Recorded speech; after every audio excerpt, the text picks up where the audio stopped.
Hola a todos, bienvenidos a un nuevo episodio de PLF. ¿Cómo estamos, Elo? Todo bien, todo correcto.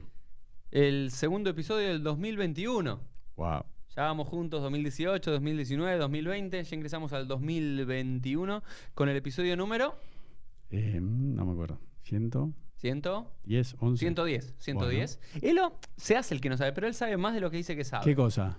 En general, como te haces medio el dobolo. No, pero dudo. Idea. Yo sabés que, por ejemplo, lo voy a decir públicamente, a mí me llega un código para verificar, viste que te mandan para validar que sos vos cuando pones doble, para autenticar doble, ¿no? Para sí, entrar. En Google, en Gmail, esas cosas. Viste que te llega un código de 6 dígitos. Sí. Lo voy a decir públicamente, mira, se me pone la piel de gallina. No lo puedo retener. No puedo retener 6 dígitos. Viste que te aparece y te lo tenés que acordar de memoria y después escribirlo en WhatsApp, Google, Facebook, no sé qué. No me lo puedo acordar. Entonces yo recién escribí PLF y no me acuerdo si era 110, 111. A una persona nueva le digo, ¿cómo te llamas? Juan. Ah, ¿qué tal? ¿Qué te iba a decir? ¿Cómo era tu nombre? Juan. No me lo puedo acordar. Bueno, no, soy mi rabino, Dori. Lo voy a decir acá públicamente, lo quiero invitar una vez. El rabino Manes Kogan, cuando trabajé con él en Nueva York, él me dijo, la palabra que más le gusta escuchar a las personas, ¿cuál es? Siempre su nombre. Entonces, él cuando conoció a alguien por primera vez, para nunca olvidarse el nombre, porque imagínate como rabino. ¿Te acuerdas la cantidad de veces que se te presenta gente y después ellos asumen que sabes su nombre? Y sí, a la primera le puedes preguntar, pero ya después de 2 o 3 veces de verlo, quedás mal. ¿Cómo haces? Entonces, lo que haces es, por ejemplo, cuando te presento, hola, ¿cómo te llamas? Sí. ¿Cómo te llamas? Elo. Elo, hola, ¿cómo estás? Elo, ¿tuviste un buen día? Elo, lo repito 3, 4 veces y ya queda en la mente. Entonces, eso es un buen ejercicio. Sí. Bueno, yo ¿hoy una qué vez... episodio es, Elo? 110. 110. Bueno. Vamos con el episodio número 110 y 2 detalles de color del número 110. Pero pará, antes que digas eso, te voy a explicar. Yo vi un curso en YouTube de cómo recordar los nombres, que hay que mirar a la cara, repetirlo una vez. 3 veces, no. Bueno, voy a hacerlo de las 3. En la tradición judía es Hizuk, 3 veces. 3 veces. Elo, ya está. Bueno, y otra cosa que es súper interesante, que los reyes tienen una persona que está parada atrás, y los presidentes también, que cuando se van acercando le dicen... Le va soplando, este fulano.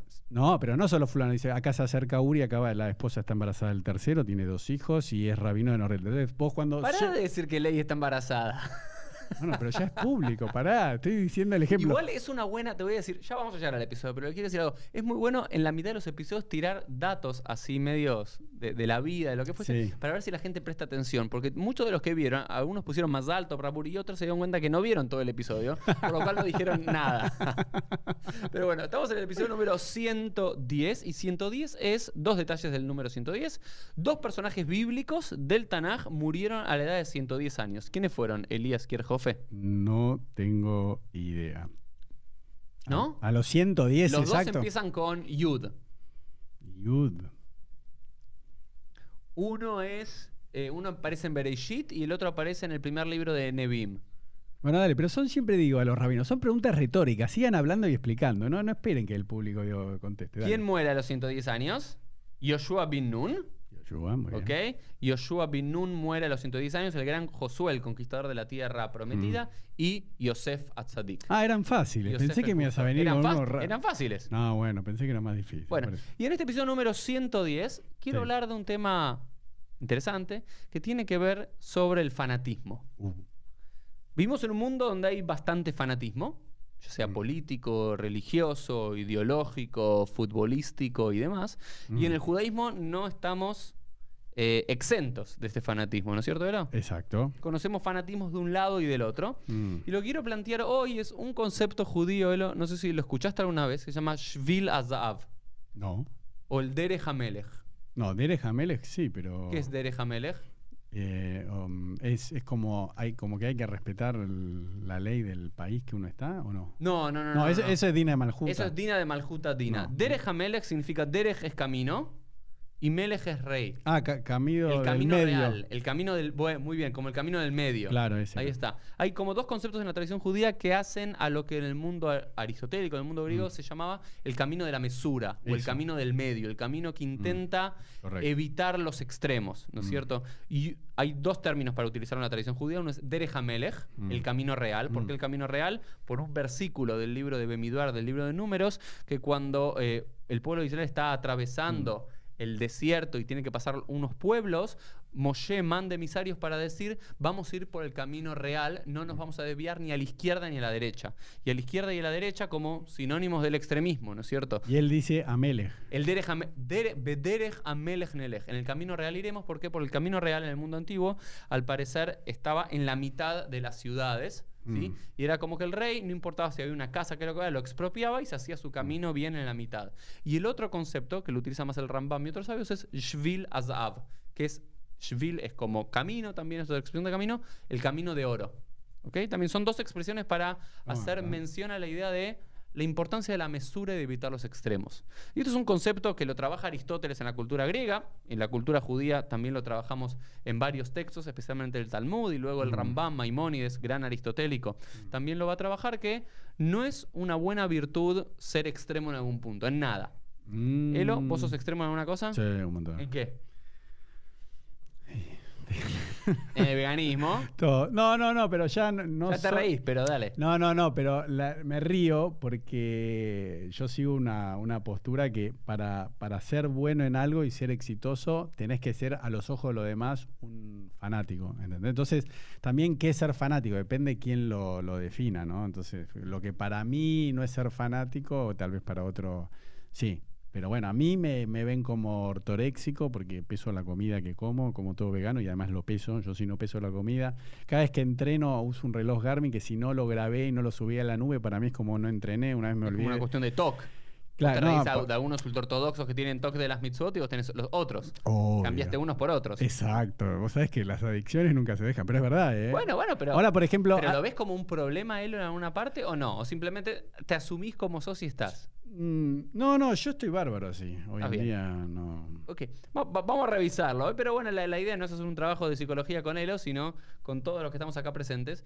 Y hablar de los peligros de llevar algo a un extremo. Como todo, puede ser algo que en su justa medida, como siempre, es bueno, es positivo, pero llevado a un extremo tiene causas negativas. Y las causas negativas vamos a ver cuáles son las que aparecen acá en la Guemará. Yo creo igual, ahí me pongo más filósofo y lo estudié en abogacía, soy abogado, es que todo mientras respetes el derecho del otro, ¿entendés? O sea, si yo tengo una dieta particular, tengo una forma determinada de comer, de entrenar, me gusta mirarme al espejo 1 hora por día, todo eso, es verdad, Uri, bueno, es un tema mío, no molesto a nadie. Ahora, está bien. El tema es cuando si yo empiezo a perjudicar a alguien o con mi accionar estoy molestando, pero digo, mientras yo no moleste a nadie me parece que, ¿entendés? Entonces, pero lo que yo te quiero retrucar con eso, y no quiero hablar nunca de tu caso en particular, siempre hablamos de generalidades, nunca hablemos de mí un poco. Hablemos. Un día vamos a hacer un episodio de Elo directamente. Claro. Falta, ¿no? Sí.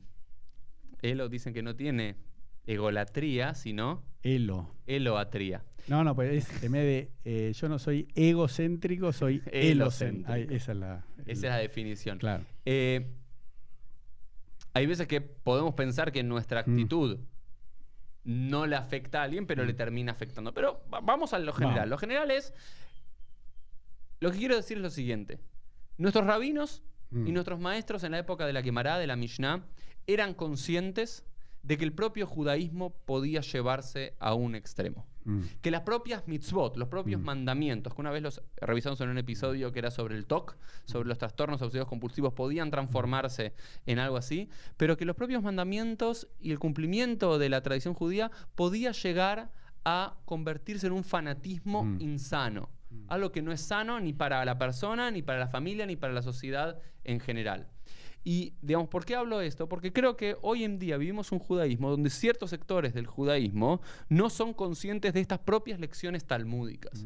Y quiero empezar con un concepto. Ahora vamos a estudiar dos historias de la Guemará en relación a eso. Una en relación al fanatismo del cumplimiento de los mandamientos y otra en relación al fanatismo del cumplimiento del mandamiento de Talmud Torah.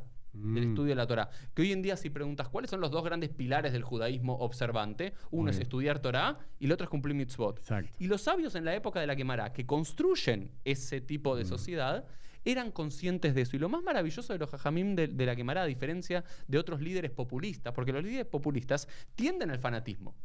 Necesitan que sus seguidores sean fanáticos. Exacto. Y estén adoctrinados y que no tengan dudas y que no tengan preguntas y que vayan hasta el final. ¿no?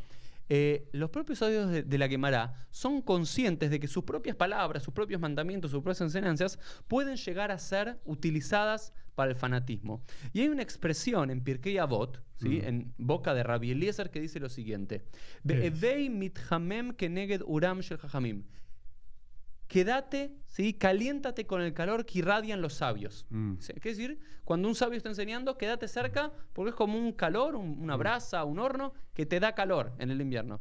Pero sé cuidadoso con sus brasas para no quemarte. Fíjate lo interesante que te dicen. ¿Qué es lo que te dicen?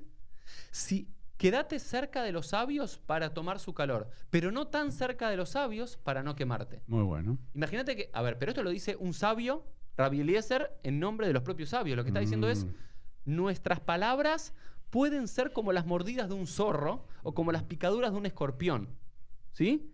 Y todas nuestras palabras son como cardómenes encendidos. ¿Qué significa esto, Elo? Por un lado dicen, podemos ayudar, podemos dar calor. En el invierno, palabras de los sabios pueden dar calor. Pero si estás demasiado cerca de un sabio, ¿qué te puedes hacer? Quemar. Quemar. Pero lo que es maravilloso de esto es que no es una crítica externa al sistema.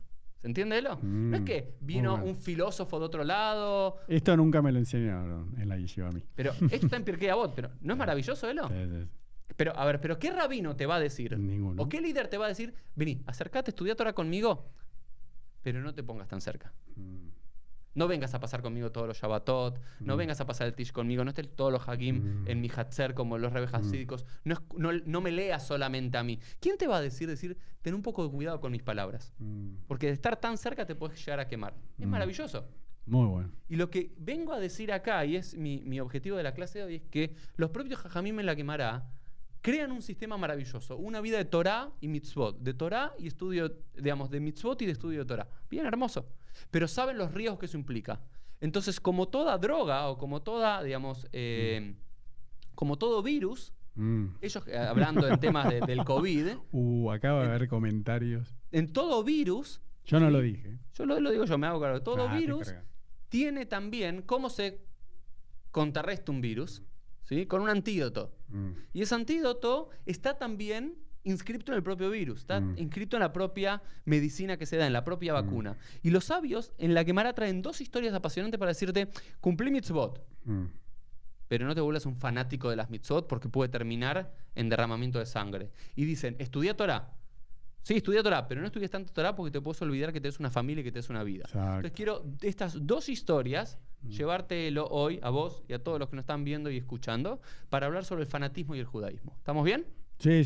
Bueno, vamos a la página 4 que te manda acá y por supuesto yo siempre voy a enviar las Mekorot, las fuentes. Let's go.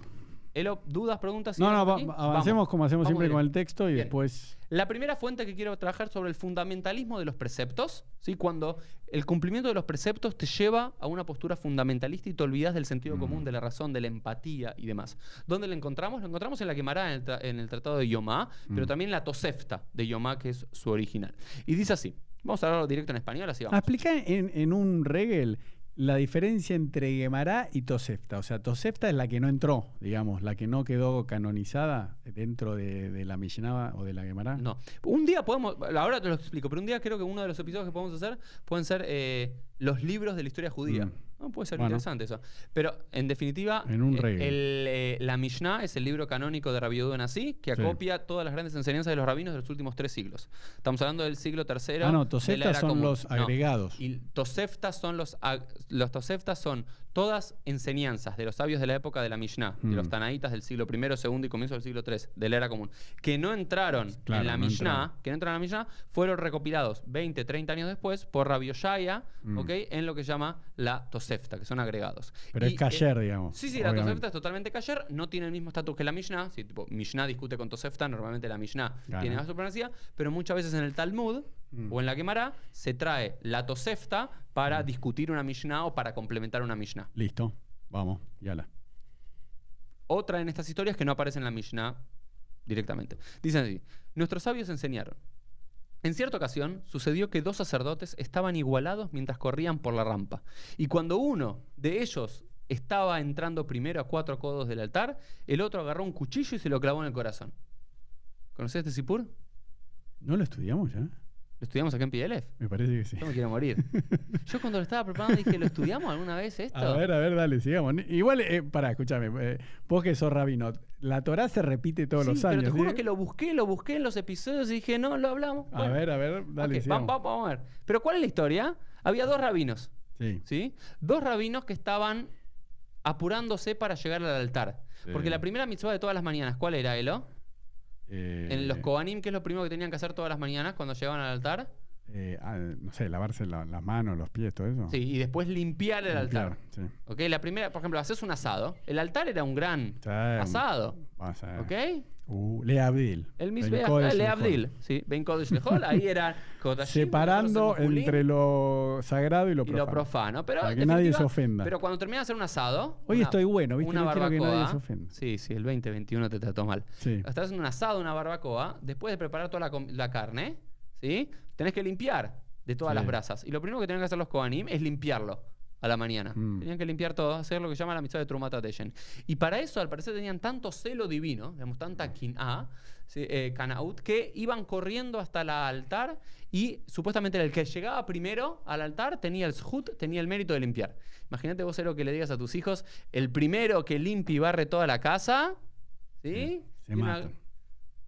¿Quién lo hace? No sé, si le das un premio, se matan. Digamos. Bueno, se matan, pero ¿cuál es el premio? El premio era como sentir el zhut de decir, yo limpié las cenizas del altar, que hasta eso eran sagradas. Bien, pero al parecer un día estaban subiendo en la rampa que llevaba hasta el altar y había 2 Kohanim, que estaba uno al lado del otro y ¿qué hace? Estaban a la misma altura, a 4 codos del altar, y 4 codos es bastante paradigmático porque se llama los Dalet Amot Shel Halajá, los 4 codos del Halajá, está haciendo una crítica a la halajá, a la ley, agarra un cuchillo y lo clava en el corazón al otro. ¿Y por qué se lo clava? Y no para ganarle. Para ganar. Pero estamos todos locos. ¿Cuál es la historia? Bueno. Un Cohen mata a otro Cohen. Primero, no sabemos si lo mata. Le clava un cuchillo al otro Cohen en el corazón. ¿Para qué? Para cumplir una mitzvah. ¿Estamos todos locos? ¿O no? ¿Por qué no?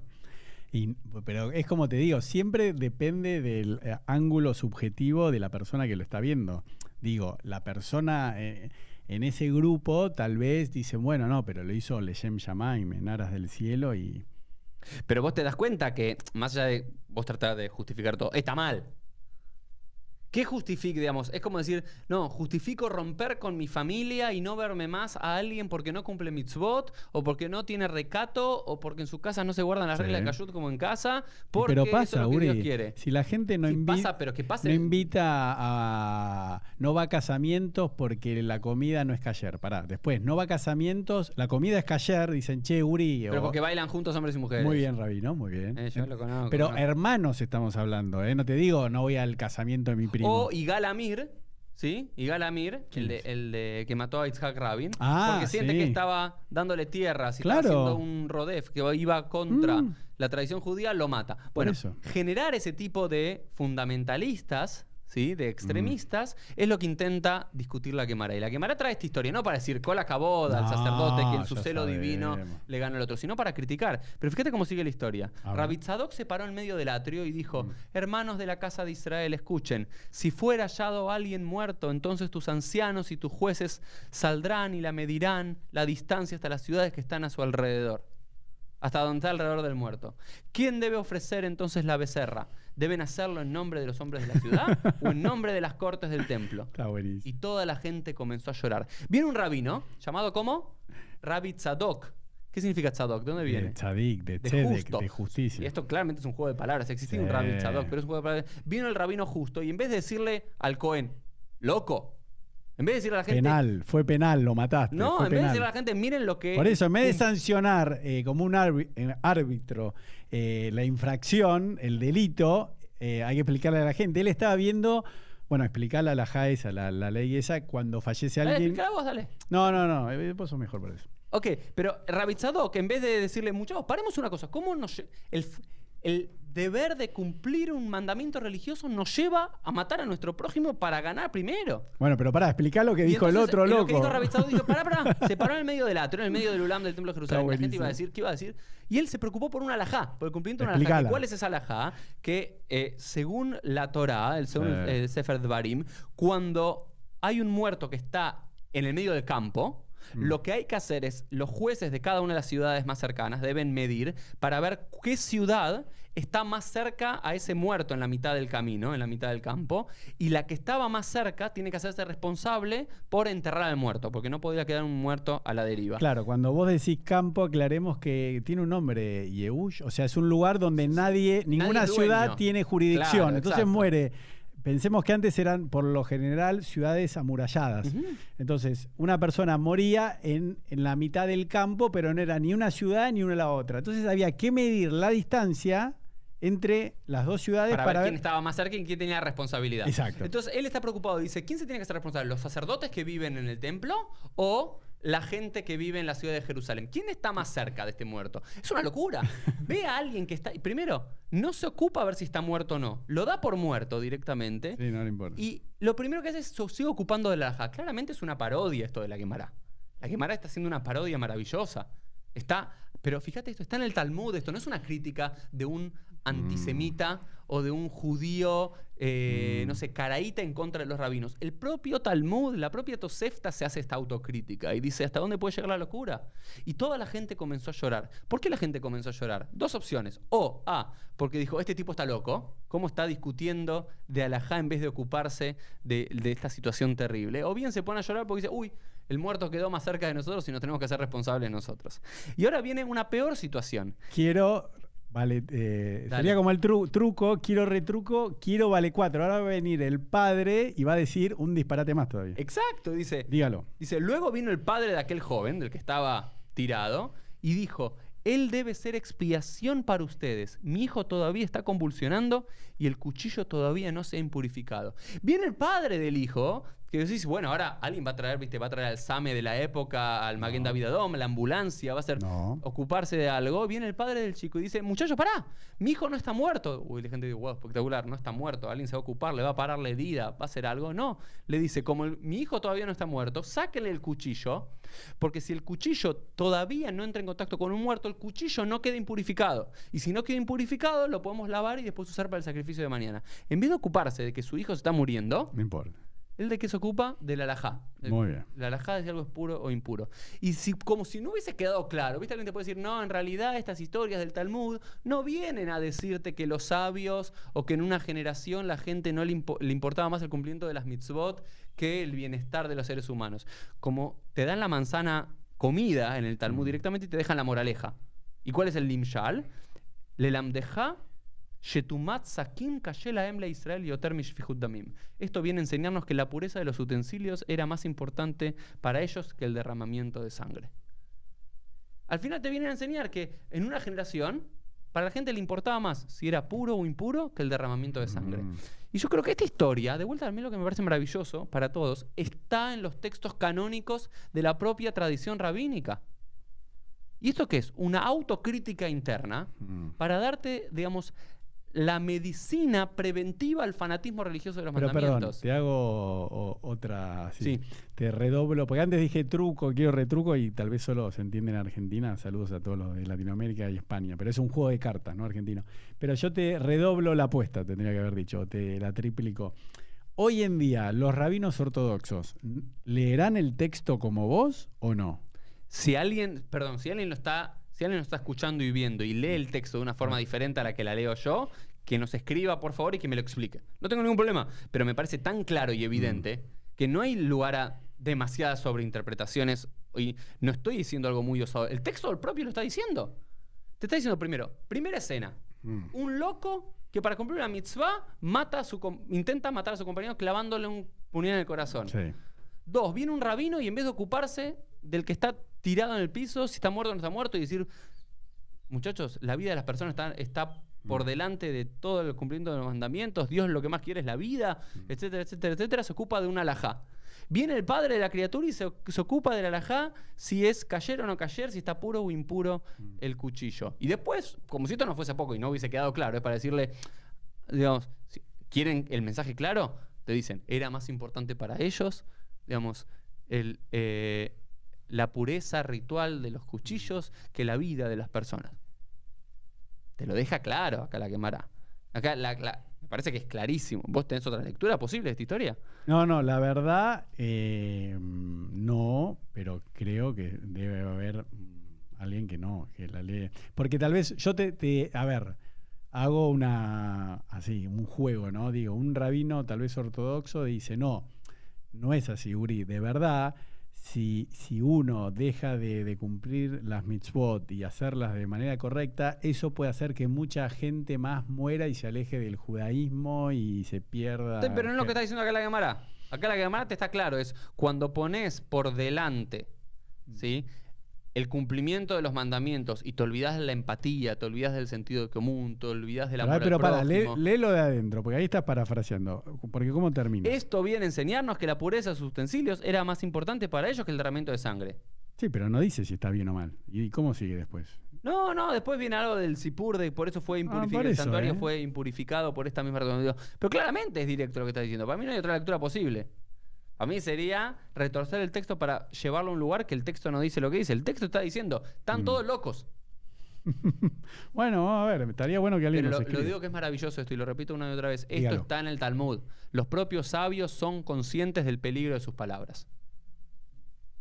Hoy cuando escucho a muchos rabinos y cuando escucho a muchos líderes políticos, no le dicen a la gente, síganme porque yo tengo, claramente, si vos estás en un lugar de liderazgo es porque crees que tenés algo para decirle al otro, porque crees que podés hacer algo para el otro, porque si no tenés un mínimo de ego para eso, te quedas en tu casa, te quedas en el molde y nunca decís nada. Correcto. Todos tenemos algo, más o menos tenemos. Sí. Ahora bien, somos conscientes los que estamos en ese lugar de liderazgo para decirle a la gente, escúchenme pero no tanto, o escúchenme a mí pero escuchen también a otras personas, o escúchenme a mí pero también vean mis propios defectos en el sistema que yo quiero decir. Los sabios querían generar un sistema maravilloso que era una vida de Torá, ¿sí? Y una vida de mitzvot, pero sabían los riesgos. ¿Cuáles eran los riesgos? Olvidarnos que el otro es un ser humano, olvidarnos que ante todo está la empatía. Y quiero decir algo maravilloso. Hay un texto muy corto que se los recomiendo a otros, a todos, además escrito por Amos Oz, ¿Cómo curar un fanático? A ver. Amos Oz, el escritor pacifista de izquierda israelí, hizo un texto maravilloso de cómo curar a un fanático, ¿sí? Y él sugería que había 4 formas de curar a un fanático. A ver. La primera es la empatía, ¿sí? Muchas veces lo que el fanático no tiene es la empatía. ¿Por qué? Porque está solamente pensando en él. Está solamente pensando en él y en su proyecto, ya sea político. El social, fanático, liberal. él debe tener empatía. Claro, curarse. ¿Cómo curar a un fanático? Si vos te falta alguna de estas 4, estás muy... podés caer en el fanatismo muy fácil o ya estás en el fanatismo. La primera es si no tenés empatía. Correcto. Si vos pensás que todo lo que importa es lo tuyo y después la opinión del... No tenés empatía por el sufrimiento del otro, por el dolor del otro. Si no tenés empatía, pensamos en el sacerdote. No tenés empatía en el sacerdote, decís, yo voy a cumplir la mitzvah de Trumat Hadeshen, pero para eso voy a matar a otro y la muerte de el dolor, no tengo empatía más. Bueno. La segunda es imaginación. Muchas veces lo que el fanático no tiene es la capacidad imaginativa. ¿Sí? Es muy literalista, ¿no es cierto? También. Y esto pasa siempre, ¿no es cierto? Con cualquier seguidor obsecuente ciego de un partido político, de un ideólogo, de un religioso, de un rabino. Es la lectura literal. Me lo dijo así está escrito. No tenés capacidad imaginativa. Entonces, Amos Oz dice empatía e imaginación. La tercera es lectura. Tener lectura y amplia, lo que dice Amos Oz. ¿Sí? ¿Qué significa lectura? Tener diferentes lecturas. Digamos, la lectura te cura del fanatismo. Si lees diversos textos... Leer. Leer entendí que tal vez era autores, como la lectura de los hechos. No. Tener una amplia lectura. Y por supuesto que no es la lectura de tus mismos textos que hablan sobre lo mismo, porque si no es un círculo no virtuoso. ¿Y el cuarto? El humor. ¿Humor? Sí. Mirá qué bueno. Dice Amos Oz, lo que dice es muchas veces lo que le falta al fanático es sentido del humor. Si no te podés reír de tus propias falencias, ¿viste? Como muchas veces me critican a mí que hago chistes sobre el judaísmo, sobre la Torá y demás. Si no te podés reír un poco de tus sabios, de tus propios textos y demás, sos un poquito fanático, ¿viste? Porque sos muy duro, muy cuadrado. Entonces dice algo maravilloso que es el humor. Me gustó. ¿Cómo curar? Él dice así, estas 4 ideas, ¿ok? Perfecto. Volvamos entonces a la historia. ¿Ok?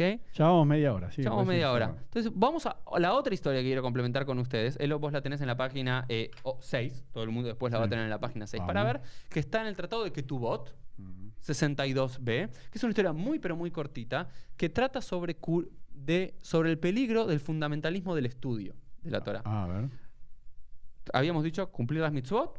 Es un gran mandamiento. El estudio de la Torá es como la mitzvah de las mitzvot. ¿Ok? Sí. Talmud Torah Keneged Kulam. Talmud Torah es igual que el cumplimiento de todas las otras mitzvot. Y está esta historia. Rab Rehumei también es también como Rabbi Tzadok, que era el rabino misericordioso, claro. El rabino amoroso. Sí. En arameo, Rehumei es más amor que misericordia. El rabino del amor solía frecuentar la escuela de Rabba en la ciudad de Mejosa, en Babilonia, y solía retornar a su hogar en cada víspera de Yom Kippur. Le gustaba tanto estudiar Torah que había hecho un esquema, un arreglo con su esposa y decía: yo vuelvo todos los años a estudiar, voy a estudiar 353 días en el año, el calendario judío son 354, y vuelvo un solo día al año. ¿Cuándo vuelvo? En Kippur. En la víspera de Kippur, unas horas antes de Kippur. Y ya acá tenés un problema. Primero, que estudiar tanta Torah te hace alejarte de tu familia 353 días en el año. Bueno, Rabbi Akiva, ¿cuánto se escapó el genio? Bueno, habíamos visto 12 años. Fue 12 años, pero bueno.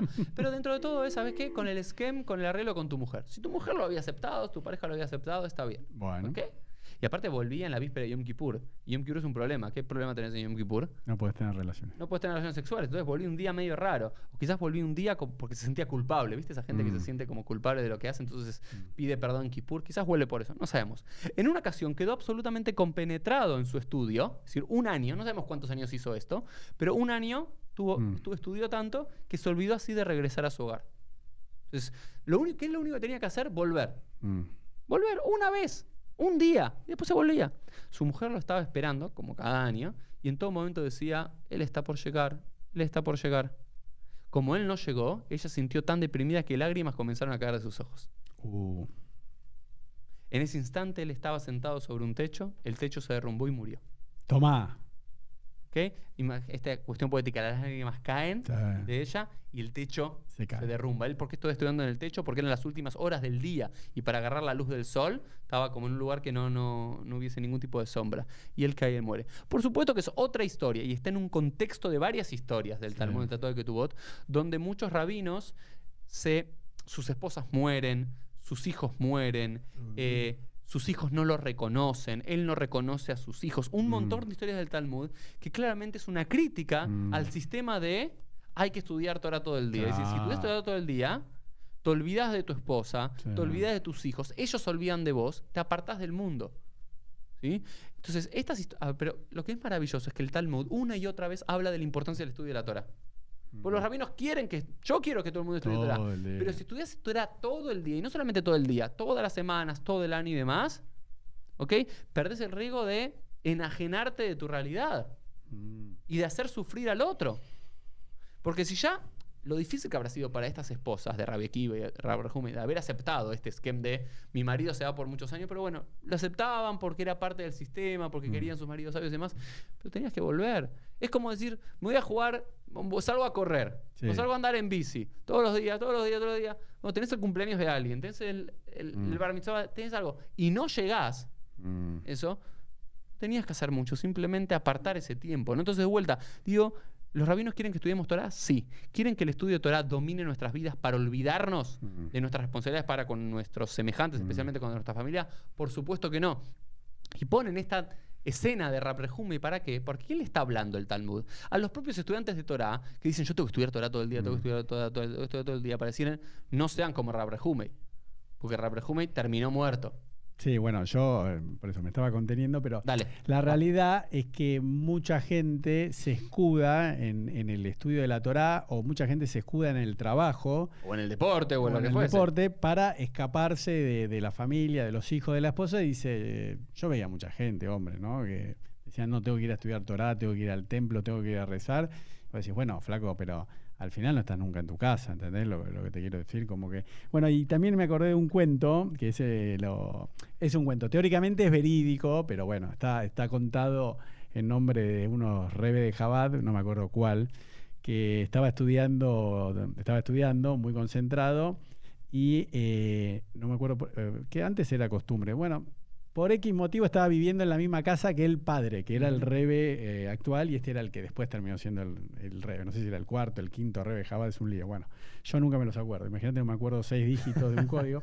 Cuestión, el bebé estaba llorando y el rebbe lo escucha. Entonces lo va a buscar y se lo levanta, porque la esposa, no sé, estaría muy cansada, y se lo lleva al hijo, que ya tenía como 30 años. Entonces el hijo le dice, no, estaba tan compenetrado en el estudio de la Torá que no escuché al bebé. Entonces el padre, que era el rebe, el que estaba vigente, le dijo, mirá, que nunca el estudio de la Torá te comprometa tanto que no puedas escuchar el llanto de tu hijo. Es una diciendo, metáfora maravillosa, hermosa. Claro, diciendo... No te... Sí, a ver, y nos pasa a todos, digamos.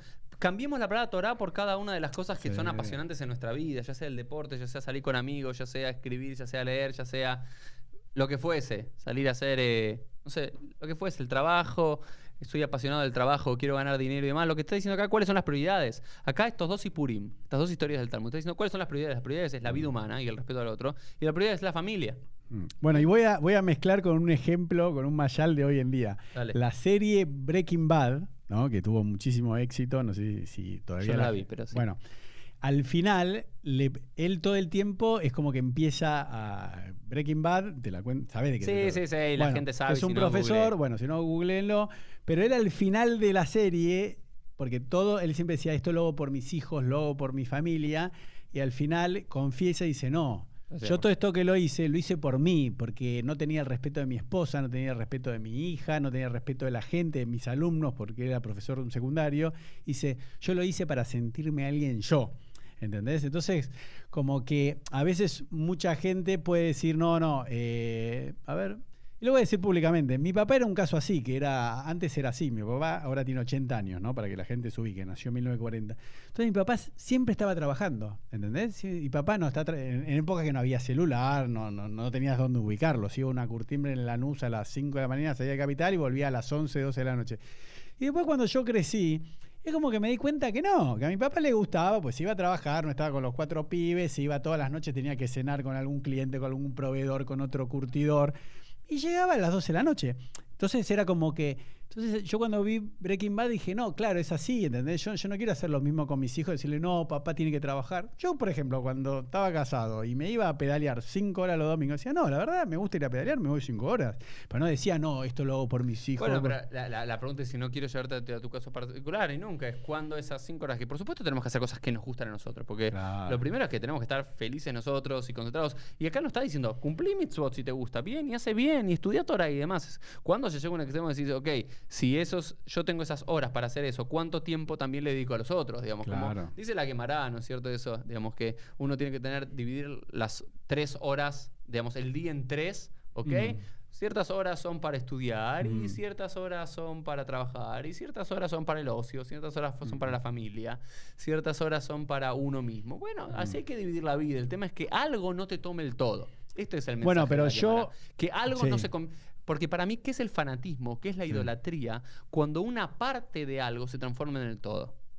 Bueno, pero yo lo viví en otros aspectos y yo me enojaba cuando un rabino me dice, lo estás estudiando Torah, ¿cuántas veces por semana estudias Torah? Y yo le digo, pero escúchame, flaco, lo mismo me decía en una época el profesor de tenis cuando yo jugaba de chico, el profesor de triatlón, el de jiu-jitsu, porque es lo que vos vendés. Claro. Vos vivís de donaciones o porque la juntás o porque la comunidad te tiene que pagar el sueldo, lo que sea, pero es tu trabajo decirme, tenés que estudiar Torah. Como me dice un personal trainer, él lo tenés que entrenar, claro. Suponete. Bueno. Entonces, lo que quiero decir, a mí también el mensaje me parece más allá, porque vos me parece que como que lo llevaste en la relación con los demás, con amigos, con familiares, esposa, hijo, nieto, lo que sea, tíos. Yo creo que también, yo lo que le decía mucho a los rabinos es que no, mirá, lo que vos decías al principio, yo creo que la Torá es como un paradigma, un lente para poner en foco la vida y poner los principios de acuerdo a la tradición del pueblo judío, la religión, depende de lo que uno crea, Dios, esto, lo otro. Pero vos no podés decirme que el ser humano, decirle a todos los judíos que vos viniste al mundo solamente a estudiar Torá como hizo Rabbi Akiva o como hizo Tzadok, ¿cómo se llamaba? Rabbi Tzadok. Claro, que viene una vez al año. Porque eso es lo que le enseñan a las esposas de los ortodoxos de las yeshivot. Les dicen, no, mirá que tzadé, que las mujeres trabajan 8 horas por día de secretaria, después trabajan en la casa con los 8 pibes, y el marido está tomándose un tecito en la yeshiva, vuelve y dice, ahí viene el tzadé, ahí vino Abba, tranquilo, ¿viste? Y vienen a comer y vuelven a la yeshiva. Bueno, digo. pero vos te das cuenta que, digamos, esta historia del Talmud y otras historias similares al Talmud, es una crítica ese sistema. Es lo y que es digo, propio obvio. del sistema. Pero vamos a ir cerrando Ciérrelo, Rabino. este episodio. Entonces este episodio tenía por título Derech HaMelech, Hoshvil HaZahav, el camino de oro o el camino real. Intentar evitar los extremos, ¿no es cierto? El judaísmo es intentar evitar los extremos. Y si algo en tu vida se transformó en el todo y no en una parte, ya es un problema. Y algo más, quiero terminar con un mashal, con una historia, con un pequeño relato del Talmud Yerushalmi, que dice que la Torá se asemeja a dos caminos. ¿Ok? La Torá se asemeja a dos caminos. En uno, de un lado del camino, hay hielo, y del otro lado del camino hay fuego. Si te desvías para un lado, te quemás. Si te desvías para el otro, también te quemás. Entonces, ¿qué es lo que hay que hacer? Caminar por el centro. Y así con todo, con el cumplimiento de las mitzvot, con el estudio de la Torá, con mi vida en la sinagoga, con mi vida con mi familia, con mi vida con mis hobbies, con mi vida con el trabajo, mi vida con el estudio, siempre tratando de buscar el camino de oro, el camino del medio. Nos vemos en el próximo episodio de PLF. Chao.